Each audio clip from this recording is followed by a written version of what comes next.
Gracias. Entonces, como decía, esa es la energía potencial. Y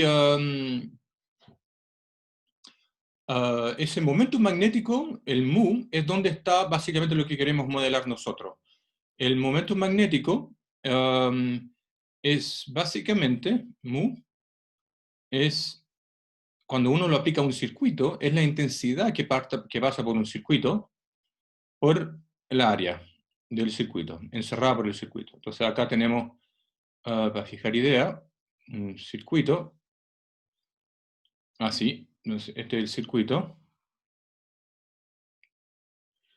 y hay una corriente I que pasa por el circuito,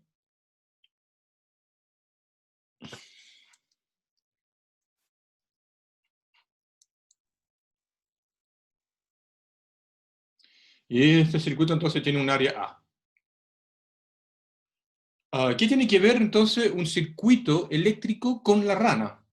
Bueno, lo que pasa es que la rana está compuesta de células, las células están compuestas de átomos, y dentro de los átomos tenemos un electrón que gira en torno a un protón. Entonces, dibujemos el momento magnético del electrón. Entonces, para un electrón,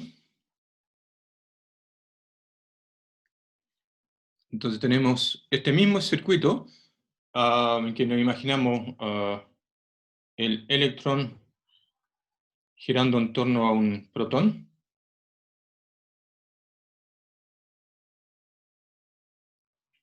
Entonces acá está el núcleo atómico, este es el protón. ¿Ok?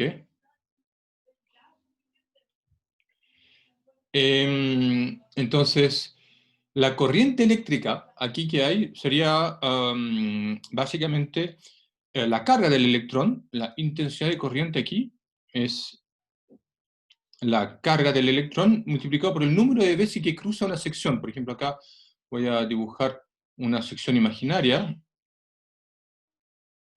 que cruza a un cierto ángulo la circunferencia que describe el electrón, ¿ok?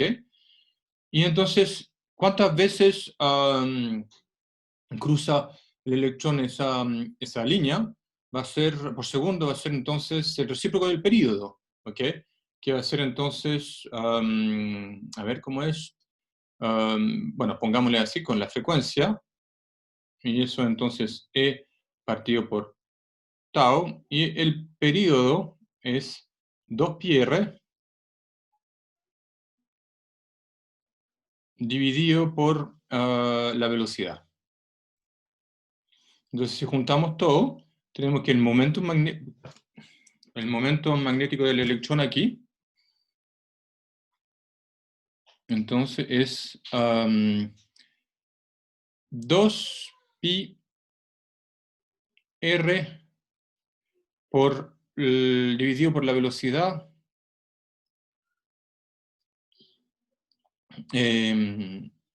No, hay algo raro, porque tengo que tomar el recíproco del periodo. Entonces es de vuelta para atrás. Sería entonces la carga E multiplicado Profesor, por... una duda, Diga. ¿no sería velocidad angular o en lugar de lineal? ¿Quién pregunta? Disculpe. Francisco. Francisco, no lo veo aquí, tengo una pantalla media reducida, voy a ver si la puedo agrandar. Ahí mucho mejor. Sí, Em, entonces, para el periodo no sería velocidad angular.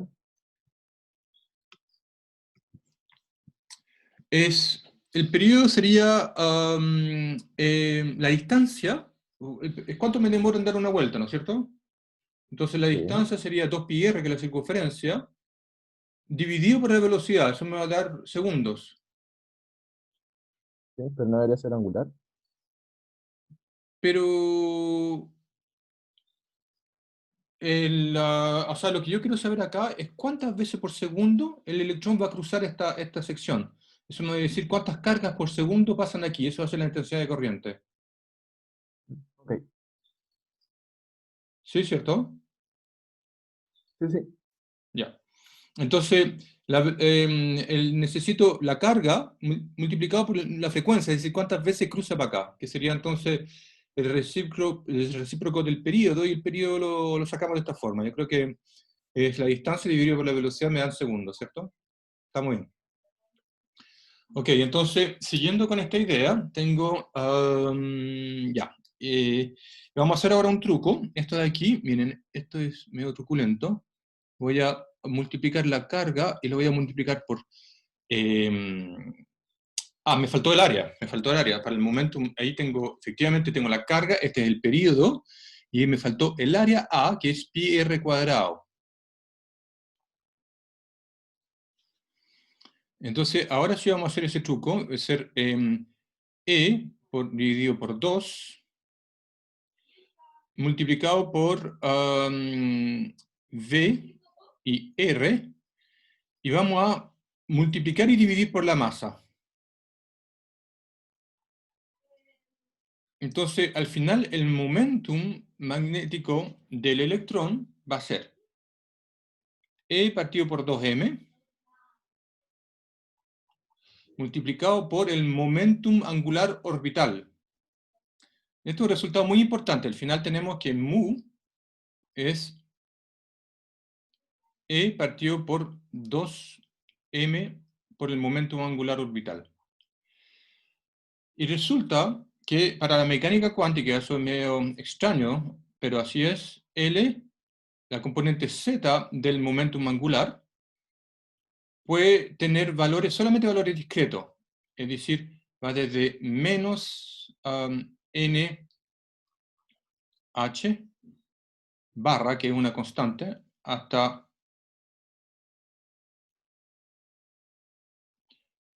más nh barra, pasando por cero. Déjenme refrescarme ahí un poquito la memoria, hay que confirmar de que es efectivamente... Sí. Típicamente, este n se le llama L. Es decir, de que en realidad n está entre menos L a más L. Entonces, no sé si les parece, voy a tratar de explicar un poco de dónde viene esta cuantización del momentum angular. Esto ya pasa a ser un poco de cultura general. El sistema magnético es típico de curso de termodinámica, pero lo que les voy a contar ahora es tratar de explicarles por qué es que el momentum angular orbital solamente puede tener valores discretos. Y eso viene de la dualidad onda-partícula. Seguramente han escuchado hablar de la dualidad onda-partícula, que asocia una onda con las partículas.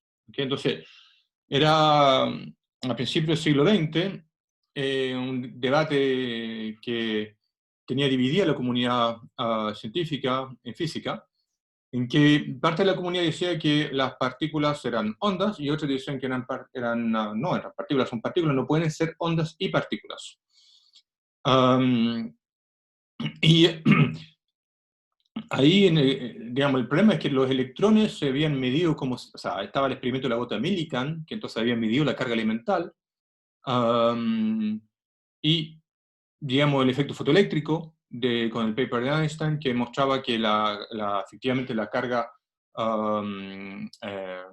también era cuantizada y respondía a los cuantas de radiación. Y por otro lado estaban los experimentos de difracción de electrones, en que con tubos catódicos se podían ver patrones de interferencias con los electrones. Entonces ahí fue bueno, un historiador en verdad, ni siquiera era físico, su hermano era físico y le explicaba el problema, y Louis de Broglie se propuso lo siguiente. Dice que, bueno, para los fotones,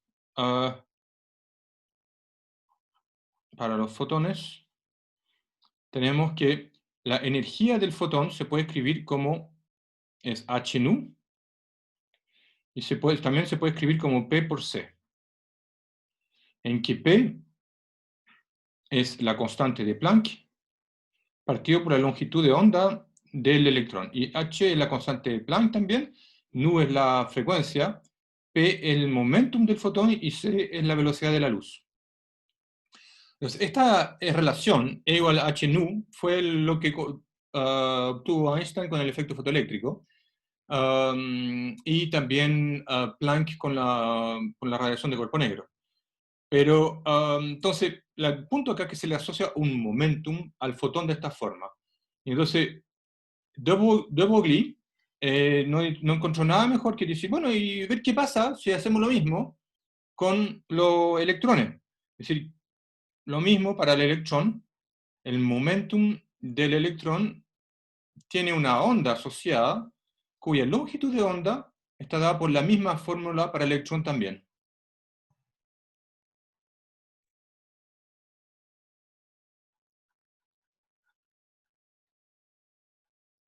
¿Ok? Entonces, qué pasa si hacemos eso? Que hagamos una locura, una idea loca. ¿Qué pasa si entonces asociamos una onda a este electrón? Entonces, no sabemos qué es lo que es esa onda. Por ahora, existe una onda, no sabemos de qué es. Es una onda de probabilidad, como después se detalla en la teoría de Schrödinger. Pero por ahora hay una onda, no sabemos qué es. Entonces, hay una onda que va a dar vuelta con el electrón en torno al núcleo atómico, ¿no es cierto? Y se va a juntar cuando da la vuelta. Entonces, aquí tenemos una onda. Este el camino que sigue el electrón. O sea, el electrón va en el modelo Bohr en un círculo, pero acá esto es la onda asociada al electrón cuando gira en torno al núcleo atómico. Entonces el núcleo atómico lo ponemos acá. Y ustedes ven de que esa onda debe cumplir una propiedad muy importante. Debe ser, o sea, la circunferencia debe ser un múltiplo de veces la onda. Necesitamos que n veces la longitud de onda sea 2πr. ¿No es cierto? Porque si no hacemos eso, entonces no se junta acá. Pues si no es un múltiplo, si la longitud de onda es cuando se empieza a repetir el padrón espacial, cuando la onda empieza o sea, es la distancia en la cual la onda se repite, ¿no es cierto? Entonces, si no se cumple esta relación, no puedo juntar las dos, la onda cuando doy una vuelta de 2π, ¿no es cierto? Entonces, de ahí resulta que entonces si la longitud de onda está cuantizada, entonces lambda tiene que ser 2πr partido por n. Entonces el momentum angular orbital, L, que sería r por p. Entonces, a ver, pongámoslo en numeritos. A ver, tengo r por h dividido por lambda.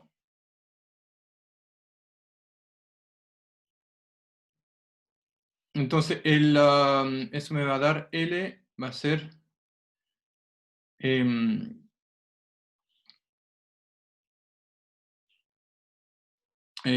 R se me va a ir. A ver, ¿cuánto me queda? A ver, L es 2πr partido. Voy a escribirlo nomás porque me va a demorar, si no. 2πr por n. A ver, ¿estoy bien ahí?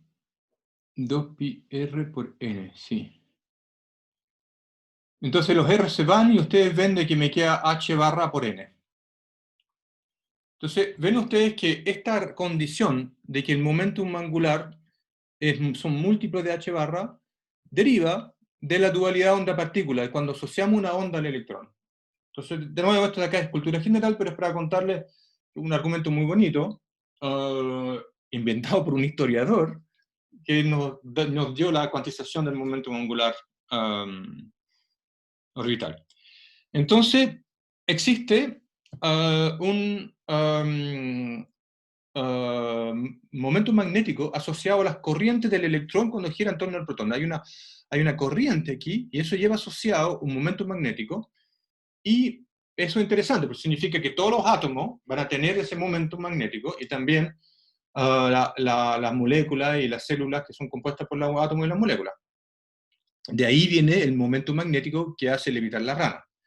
Pero falta otro ingrediente más, bien interesante. Aparte de ese momento angular, también existe otro momento angular, que es, si tengo yo acá un electrón, voy a hacer un zoom en el electrón, imaginar que el electrón es una pelota, no es para nada una pelota, es una nube electrónica, pero imaginémonos que tenemos acá un electrón, que el electrón entonces va a tener un eje de rotación. El electrón no va a estar quieto, tiene una posibilidad de rotar sobre su propio eje con una cierta velocidad angular. Entonces esto es un modelo del electrón. El electrón gira sobre su propio eje. Eso significa que entonces hay cargas en movimiento también a este nivel. Y eso se le llama el spin del electrón. ¿Ok? Entonces, igual como la Tierra gira todo sobre su propio eje, también el electrón puede girar sobre su propio eje. Y entonces, acá va a aparecer entonces un momentum angular de spin, que se le pone S, y el spin, S, va desde menos SH barra hasta más SH barra. En vez de un L usamos un S aquí. Entonces, a ver. Típicamente para el electrón el S es un medio. De manera que SZ, perdón, esto es SZ.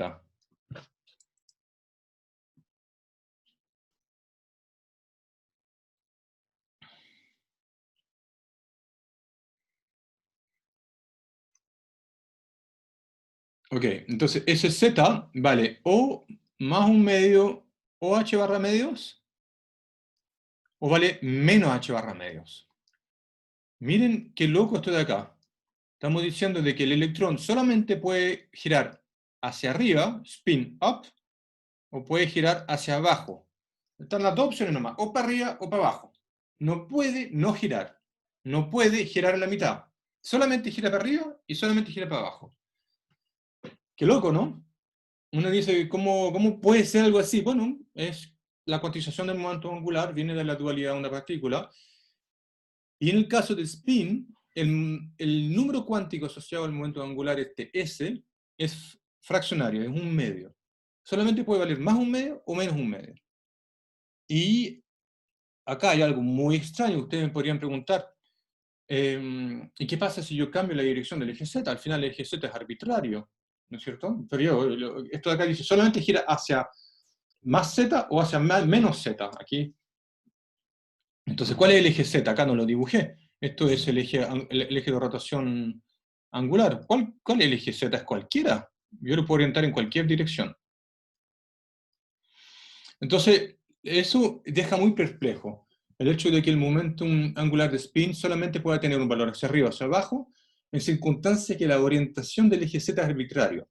¿Cómo puede ser algo así? Bueno, la razón de eso es porque solamente vamos a saber que el electrón gira en una dirección o en otra cuando yo hago una medición, es decir, cuando yo le aplico un campo magnético, y ahí voy a saber cuál es la proyección del spin del electrón sobre ese campo magnético. Es decir, voy a saber qué pasa cuando aplico U, la energía magnética, que es menos el momento magnético, punto el campo magnético. Y entonces este va a ser mi eje Z. Eso lo voy a poner paralelo al eje Z. Y es al aplicar el campo magnético que el electrón se va a tener que decidir, ¿voy en dirección del campo magnético o en dirección opuesta al campo magnético? ¿Okay? A eso nos referimos con medición. Ahí voy entonces a obligar al electrón a decidir en cuál estado está, si está para arriba o está para abajo. Pero en general, la orientación del electrón es igualmente probable, es decir, igualmente probable estar para arriba o para abajo.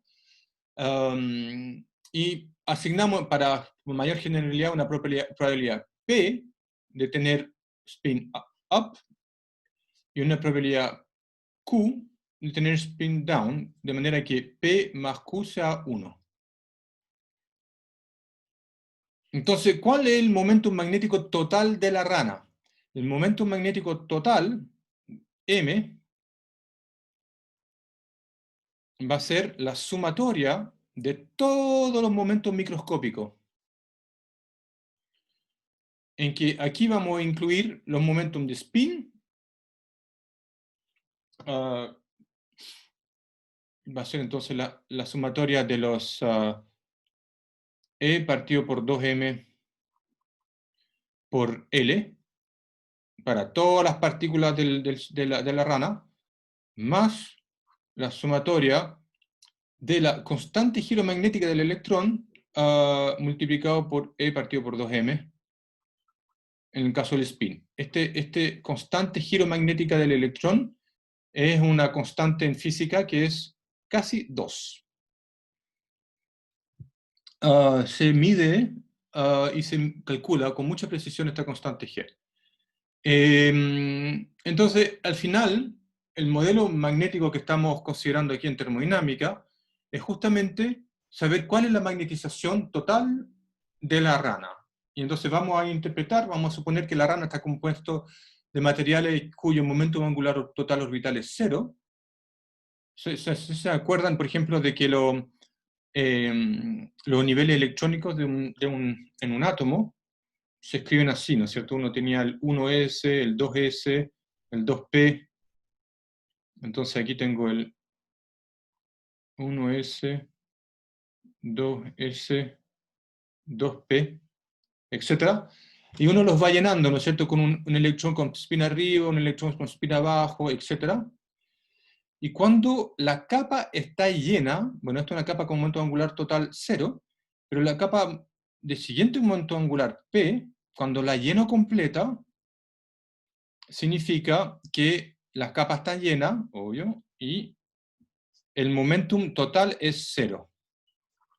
Cuando no está llena y que queda 1 guacho, por ejemplo, creo que es 3S, si queda 1 guacho ahí, sería el momentum de este, pero S tiene momentum angular 0.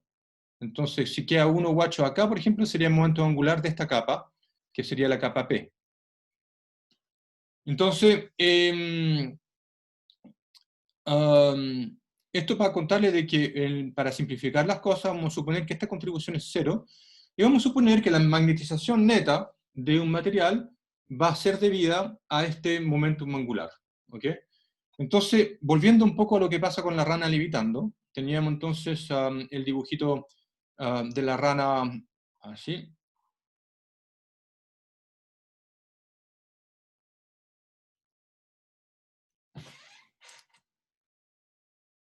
Aquí tenemos una rana en un campo magnético.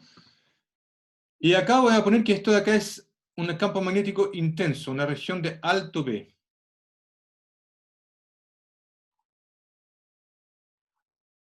¿Ok? Entonces, justamente porque se juntan, acá cerca de la punta del imán, se juntan todas las líneas de campo magnético. Entonces, y tenemos además gravedad.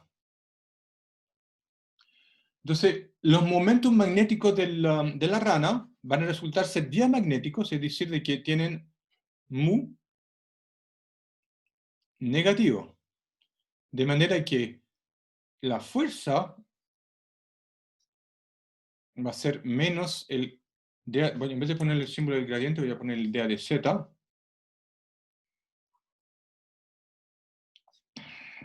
por U, que va a ser mu punto B.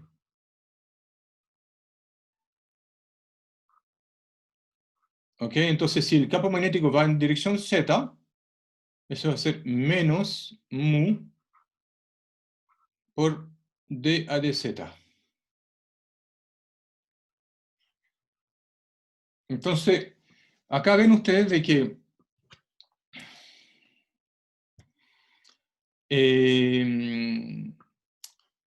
a ver, déjenme refrescar un poquito la memoria. Quizás me equivoqué con el mu negativo. ¿Cómo va esta fuerza? El mu... a ver, esto de acá entonces va a decrecer con la altura. No, es al revés. Yo necesito... Ah, no, está bien. Esto de acá es negativo. No, pues necesito... Me equivoqué. Necesito un mu esto de acá es un error, necesito un mu positivo para que la rana levite en estas circunstancias. Pero ustedes ven entonces de que si acá tengo una región intensa de campo magnético que disminuye con altura, este gradiente va a ser negativo, con este signo menos me da un más, y si mu es positivo, entonces voy a tener que la fuerza magnética va a compensar la fuerza de gravedad.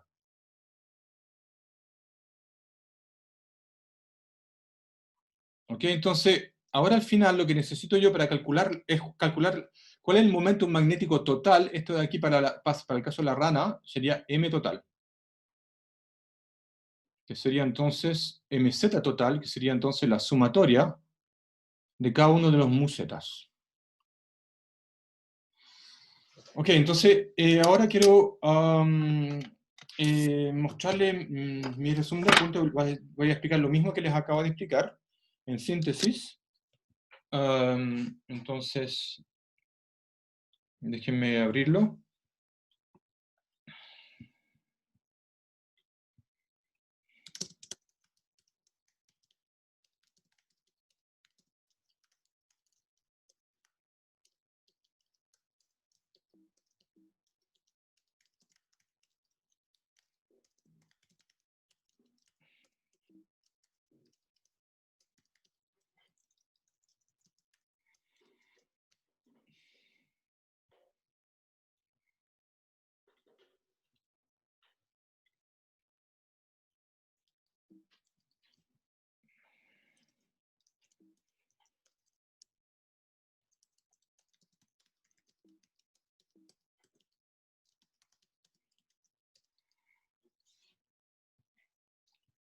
Ok.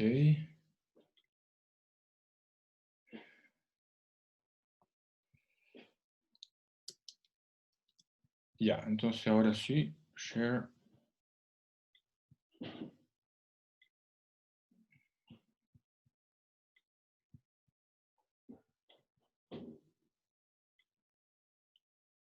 Ok, entonces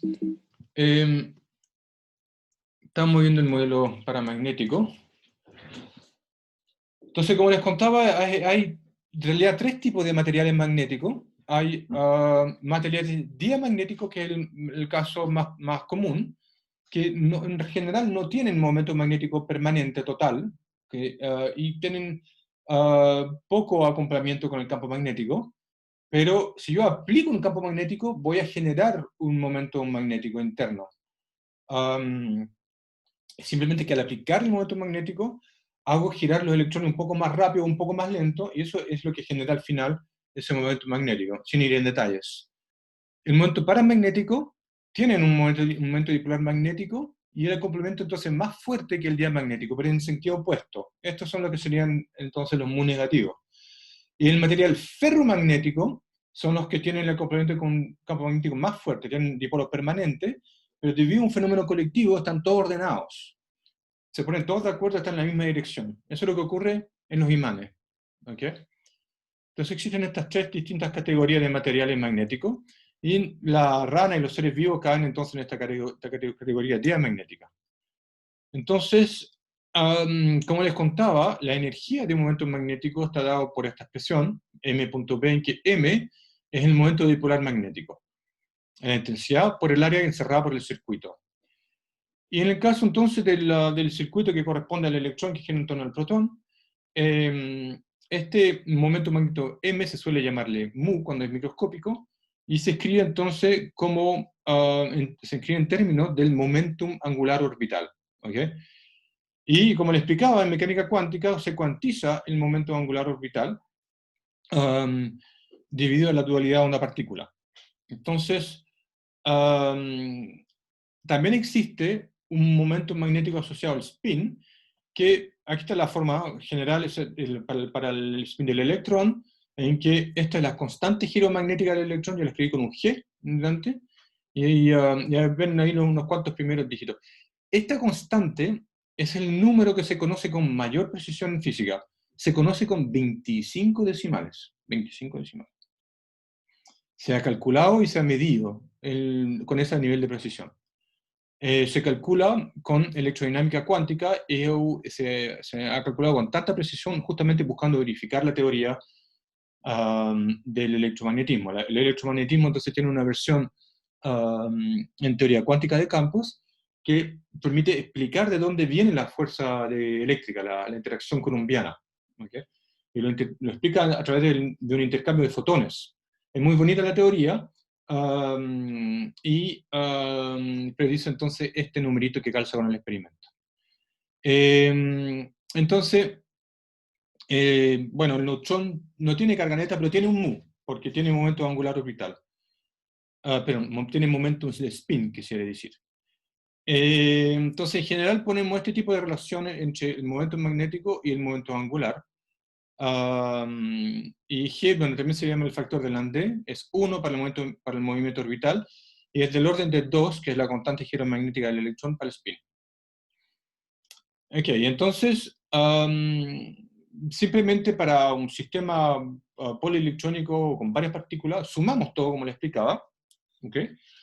Y si tenemos el caso en que la sumatoria de los momentos angulares orbitales es 0, un caso particular, ¿ok? Entonces, el momento magnético neto del átomo va a estar dado por la sumatoria de los spines nomás, ¿ok? Bueno, también habría que contar el spin nuclear, ¿ok? Pero estamos haciendo un modelo simple aquí. El spin nuclear, bueno, es parecido, no es tanto más complicado, pero también puede ser 0. Hay caso particular, spin nuclear 0, momento angular orbital 0. ¿Ok? Entonces, vamos a describir el estado de un sistema usando la magnetización neta de esta manera. ¿Ok? El problema que tenemos es que en un sistema físico hay excitación térmica.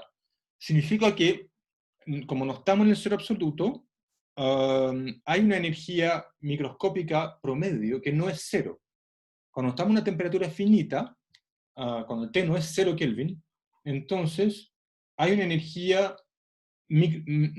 promedia por partícula por grado de libertad, que no es cero. En el caso de un sólido, no se trata de energía cinética de traslación, se trata de energía de vibración, ¿no es cierto? Va vibrando. Y entonces significa que los átomos vecinos van a estar chocando unos con otros, debido a estas vibraciones, y por lo tanto se pueden desordenar, pueden que no estén todos bien alineaditos en la misma dirección. ¿Ok? Pero justamente lo que queremos hacer ahora es usar física estadística para poder estimar el valor esperado y la dispersión de esa magnetización. Entonces, para eso, vamos a asignar una cierta probabilidad de que el spin esté arriba, con P, y Q sería la probabilidad asociada al spin hacia abajo. Entonces, la sumatoria de P y Q es 1. Entonces, ahora les voy a pedir un esfuerzo de concentración. Hay que, cuidado con lo que voy a decir ahora porque hay que amarrarse bien. Si yo les digo, tengo n spin hacia arriba y m spin hacia abajo, la probabilidad asociada a esa configuración va a ser una probabilidad de una configuración en que hay n spin hacia arriba y m spin hacia abajo. Por lo tanto, esa configuración tengo que multiplicar las probabilidades, ¿no es cierto? Porque son eventos independientes. La orientación de un spin es independiente de la orientación de los demás. Y si yo le digo para dos spins, por ejemplo, ¿cuál es la probabilidad de encontrar dos spins hacia arriba? P por P, ¿no es cierto? ¿Cuál es la probabilidad de tener dos spins hacia arriba y un spin hacia abajo? P por Q, ¿ok? Entonces, cuando tengo n spin hacia arriba y m hacia abajo, la probabilidad neta asociada a esa configuración es P a la n por Q a la m. ¿Ok? El punto acá es que hay muchas de esas configuraciones, ¿no es cierto? No tengo para qué poner el primer spin hacia arriba. Puede ser, por ejemplo, el primer spin hacia abajo y el segundo spin hacia arriba, ¿no es cierto? Hay muchas maneras de elegir una configuración en la cual al final voy a tener n spin hacia arriba y m hacia abajo. A ver si les puedo dibujar esto. Acá mismo.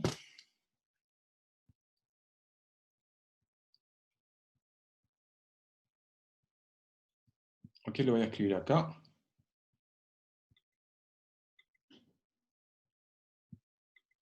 Ya. Entonces, al final, lo que tenemos Es algo así. Voy a dibujar una caja grandota, ¿sí?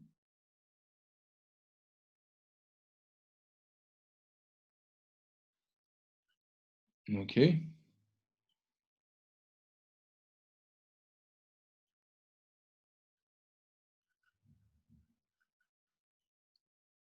Esta entonces es un conjunto de n cajas. Voy a poner acá, voy a dibujar las cajas.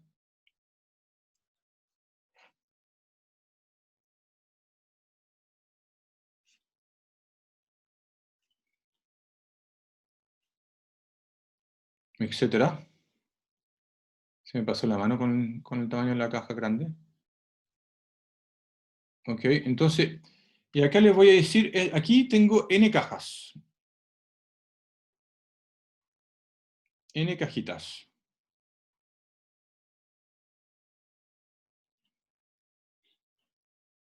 Ok, entonces ahora voy a distribuir adentro de esas cajitas una pelotita. Por ejemplo, acá voy a poner una pelotita aquí. Voy a poner otra pelotita acá.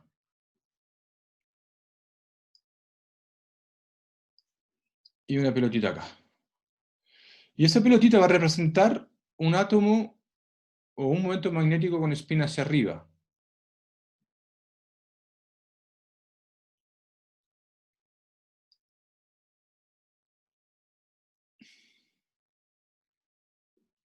Entonces acá tengo 5 spin hacia arriba. ¿Ok? Y el punto acá entonces es que las otras cajitas, las que no tienen pelotitas, serían entonces...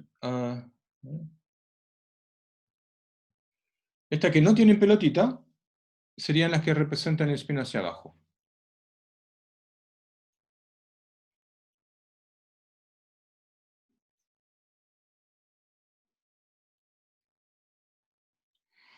Entonces, al final lo que tenemos es que n, el número de cajitas en total, es el número de spin hacia arriba, que es el n chico, más el número de spin hacia abajo. Entonces acá ven ustedes, tengo en este ejemplo, elegí 5 spin hacia arriba. Elegí la segunda cajita, es decir, el segundo momento magnético, hacia arriba. El primer átomo está abajo, el tercer átomo está abajo. Pero yo los puedo distribuir de muchas maneras distintas. Entonces, ¿cuántas configuraciones hay en las que puedo meter n spin hacia arriba dentro de n mayúsculo cajas? La respuesta es esta, es decir, el número de maneras de selección. La respuesta es la distribución binomial, es decir, el factor binomial, y el problema es equivalente al número de maneras que yo puedo distribuir n pelotitas dentro de n cajas. ¿Okay? Entonces, la manera de sacar ese factor es verlo así. Miren, yo puedo hacer así, lo voy a tratar de dibujar acá abajo para no perder esta página. Puedo decir, para calcular este numerito, de cuántas maneras puedo seleccionar n spin dentro de n átomos. Es decir, el primer spin, entonces va a ser, es como, perdón, me equivoqué de tablita. Para la primera, pensamos en bolita, por ejemplo. En vez de spin, vamos a decir, ¿cuántas maneras puedo distribuir n bolita en n cajas? La pelota...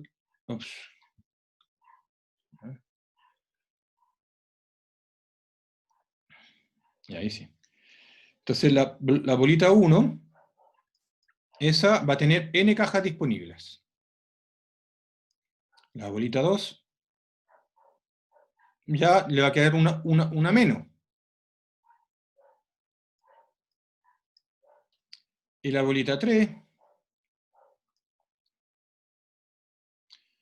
le van a quedar 2 menos para elegir, ¿no es cierto? Entonces al final voy a tener n por n menos 1 por n menos 2 hasta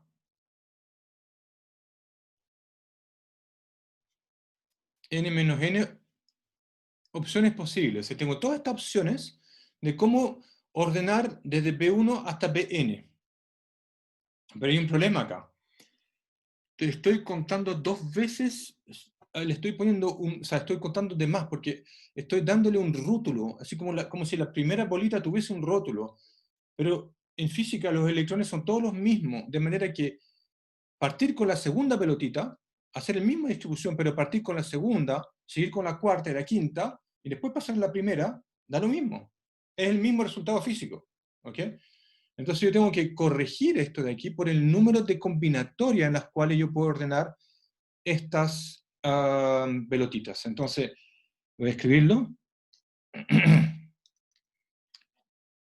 Entonces acá, pero hay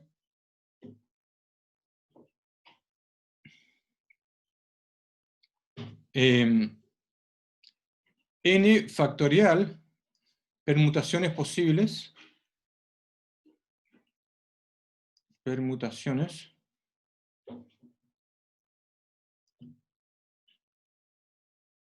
de el conjunto de las pelotitas, es decir, de los BI. Igual 1 hasta n. ¿Cómo lo veo esto? Bueno, es súper simple, es la misma manera, es que yo puedo, ¿de cuántas maneras puedo elegir la primera pelotita? De n manera puedo elegir la primera, puede ser B1, B2, B3, B4, así. ¿De cuántas maneras puedo elegir la segunda? La segunda es n-1, porque ya elegí la primera. ¿Dentro de cuántas puedo elegir la tercera? n-3, n-2, perdón. Y etcétera, hasta que se me acabaron. Y eso es n factorial. Entonces, al final, el número de combinaciones, Cn de n, se escribe entonces así.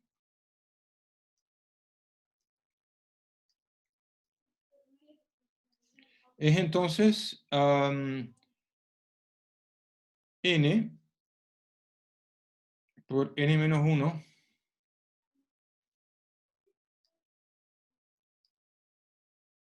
por n-2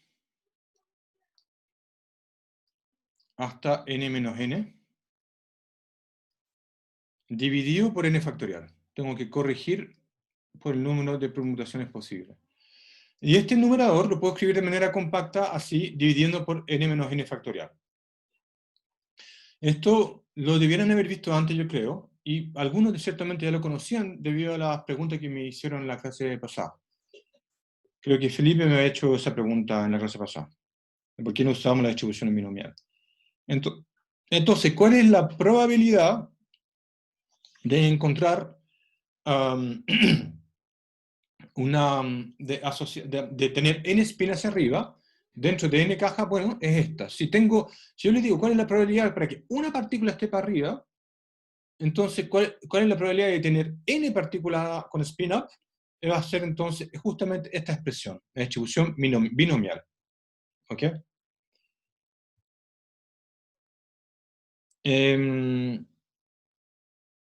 Entonces voy a pasar a la siguiente.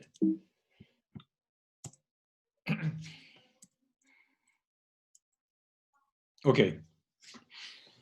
Entonces, la magnetización neta del sistema es entonces la sumatoria de todos esos momentos microscópicos, que van a ser una sumatoria vectorial. Entonces, la componente en z va a ser el número de veces que tengo spin hacia arriba multiplicado por el valor del momento asociado, corregido por el número de spin hacia abajo, porque suman vectorialmente. ¿Ok? Entonces, al final eso, si yo reemplazo el valor de m como n menos n minúsculo, tengo entonces este resultado neto para la magnetización. ¿Ok? Y la probabilidad asociada a esta magnetización es PDN, la distribución binomial. ¿Ok? Entonces, acá hay una tarea importante que hacer, y que es va a ser parte del tipo de problema que les vamos a poner para el control 1, ¿ok? Es entonces demostrar que el valor esperado del momentum angular microscópico es P por mu0, y calcular entonces el valor esperado, el promedio, para la magnetización y para la dispersión.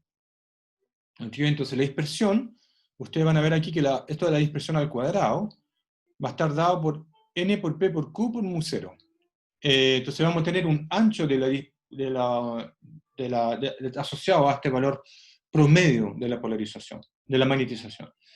Este número, el valor esperado de la magnetización, es bien sencillo de estimar, porque sabemos que teníamos una probabilidad de P de tener spin hacia arriba, pero lo que no es tan obvio es esa dispersión. Entonces, acá les doy una ayuda. O sea, esto de acá es muy importante que lo hagan. Y la ayuda no sé si para algunos o algunas esto resulta mejor, a otros les parece natural y no necesitan esta ayuda, pero en el fondo el valor medio asociado a n en total, si se fijan este valor medio aquí, es la sumatoria sobre todos los estados posibles. N aquí es la sumatoria de esa variable alfa que vale 0 o 1, en que la probabilidad de que alfa vale 1 es como la probabilidad de estar hacia spin hacia arriba. Entonces, este corcho que está acá es porque esto es la probabilidad asociada, lo voy a escribir aquí, este término de aquí,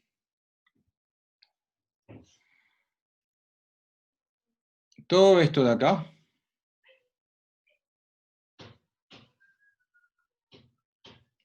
es la probabilidad asociada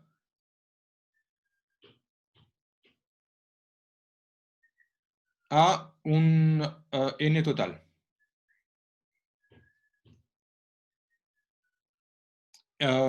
Entonces, al final, y esto de acá es el n en cuestión.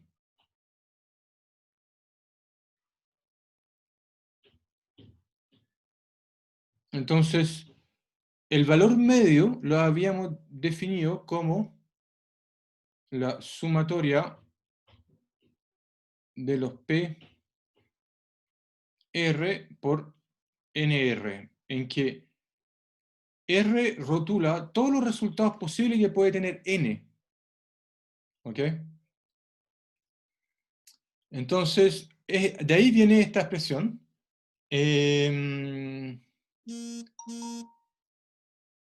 En que los resultados posibles para cada uno de los alfas son 0 o 1. Entonces, les pido por favor pensarlo con calma. La ayudantía de hoy en la tarde va a ser de hacer este mismo tipo de cosas. Entonces, si tienen tiempo de echarle el diente a esta tarea antes de la ayudantía, mejor. Yo voy a retomar la clase el viernes, terminando con esta sección 1 antes de introducir la entropía el lunes próximo. Entonces, les pido encarecidamente hacer esta tarea a la brevedad. La tarea es optativa, lo repito, lo pueden entregar el día del control 1, ¿ok? Y si las entregan, entonces la nota de tarea reemplaza la peor nota de control. ¿Ok? Y esto es parte de las tareas que entonces le estoy pidiendo entregar para el control 1. Cuando me entreguen la tarea, pongan la sección, tarea sección 1.4. ¿No? Debería mandar un mail con eso. Bueno,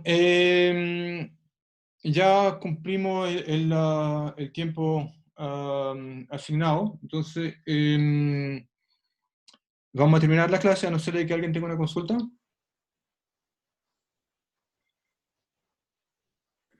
Profe, Diga. ¿aló? ¿Sí? Profe, no entiendo cómo interpretar la pitatoria que está abajo de la sumatoria, en la última página que mostró.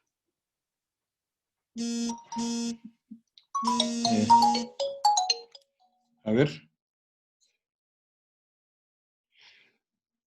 Fabriciano, ¿le llamo en un minutito? Sí, ya, gracias.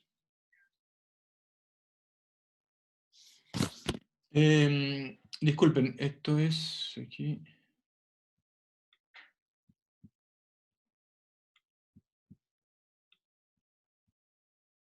¿Ven mi pantalla, cierto? Sí. Ya.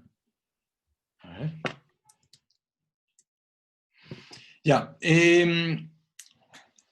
Esta pitatoria, a ver, esta de aquí está clara, es la probabilidad asociada a una cierta configuración con n spin hacia arriba. ¿Dónde se fue el mouse? Se me perdió el mouse. Ahí está. Esta otra de acá es el número de manera, rotula el número de resultados posibles. Entonces sería, a ver, es...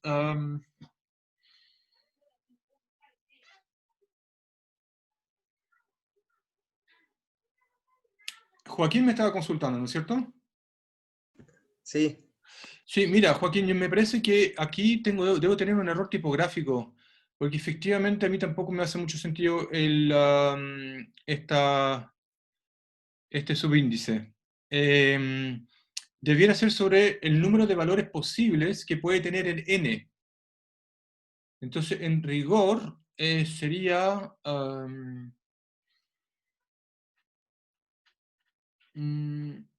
a ver, ¿cuánto sería esto de acá? Es...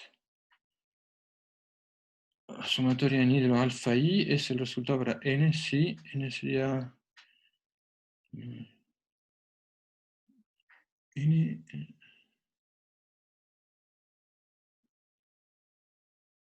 no, pues esto de acá es simplemente nada que ver. Esto es...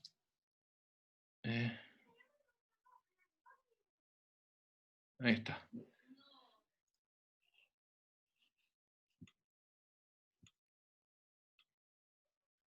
A ver. Esto es esto. Quiero anotar, por favor, sí. No me deja anotar. No sé si me mareó, pero la que está debajo de la sumatoria no es nada esa pitatoria, debe ser sumatoria en n nomás. En los n mayúsculos. Hay n mayúsculos resultados posibles. Pueden ser o 0 orientados hacia arriba, o todos orientados hacia arriba. Entonces va a ser n mayúsculo.